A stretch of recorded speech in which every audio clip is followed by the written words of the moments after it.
Hey everybody, it's Alyssa with WDWBound, and today we want to tell you all about our experience at Epcot's Festival of the Arts.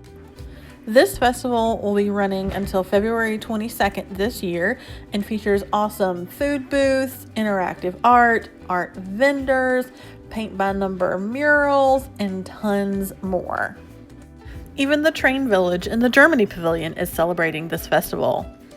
Although maybe a little bit too much. All right, so let's get started.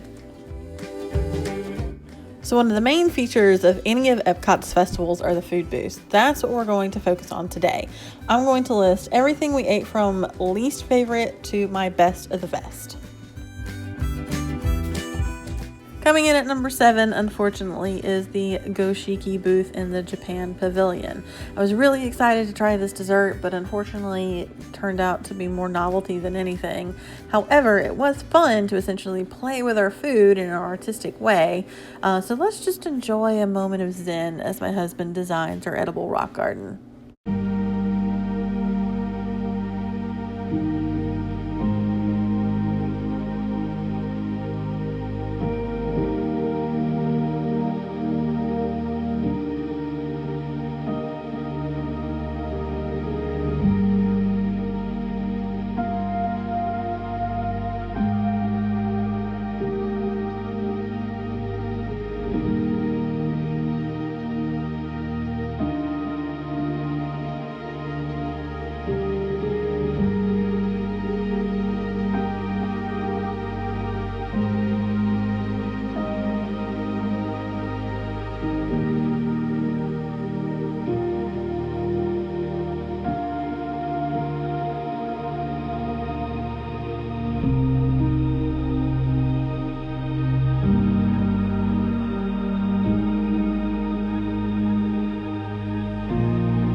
And here is our final product. Moving up on our list to number 6 is the Mosaic Canteen in the Morocco Pavilion. We ordered the Moscato, and I know I'm pronouncing that wrong, which is essentially an orange cake, and it wasn't bad by any means. I mean, we ate all of it, no denying that, but I did feel like it was kind of forgettable as far as desserts go. Number 5 on our list is the Deconstructed Reuben at the Deconstructed Dish booth. This dish has gotten a lot of positive reviews, but unfortunately it wasn't one of my favorites. The issue I have with any of the deconstructed items is that I have a hard time figuring out how you're supposed to eat it. Do you put it back together? Do you eat them individually?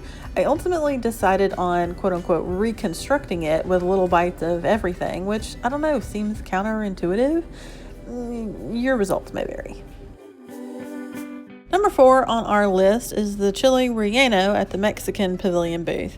Sorry, I'm not even going to try to pronounce the name. This dish got ranked not by my personal opinion, but my husband's, because I don't really like spicy food, so this was all him. I ranked it number 4 because of all the things that we ate at the festival. This was one of my husband's favorites. If you like stuffed peppers, I definitely think you'll like this one. Next up, and coming in at number 3, is the Cuisine Classique booth in the Germany Pavilion. We actually got 3 out of the 4 food items on this list and enjoyed every one of them. The red wine braised beef short rib was my husband's favorite savory dish of the evening, and I really liked the opera cake. If you like coffee flavored desserts, I think you'll like this one. We also got the Artist Palette Jumbo Cookie at this booth, but it's available at others throughout World Showcase. While the cookie is cute for the festival, ultimately it's just a giant chocolate chip cookie. Nothing really special there. Number 2 on our list, and I had a really hard time putting this at number 2, was the France Pavilion booth. We got the warm brie bread bowl, and it was phenomenal. But honestly, how can you go wrong with warm gooey cheese in a crusty bread bowl? It must be what heaven tastes like. We also got the trio of macarons. However, these were a gift, so we didn't actually get to try them. However, I mean, it's a macaron. It's going to be delicious. You can't really go wrong with that. And I loved how portable they were in the cute little takeaway box. But it was pretty pricey at $10 for 3 small macarons. Now here we are, the big moment, our best of the fest. Our favorite booth was Vibrante and Vivito, the booth inspired by Mary Blair. This was by far the most colorful booth, and rightfully so, and had my favorite dish of the entire festival, which was the passion fruit mousse. Not only was it absolutely beautiful, but it also had an amazing flavor. It had a cream cheese mousse with dragon fruit jam in the middle, and it was coated with this glaze. It was almost too pretty to eat. We also tried the blue corn pupusa at this booth, which was another dish that my husband really enjoyed, but in my opinion, it paled in comparison to that passion fruit mousse. So there you have it. We had an amazing time at Epcot's Festival of the Arts. We hope you enjoyed this video and that it helps you on your next visit to Epcot during the Festival of the Arts. Please like and subscribe if you haven't already, and we'll see you next time. Bye.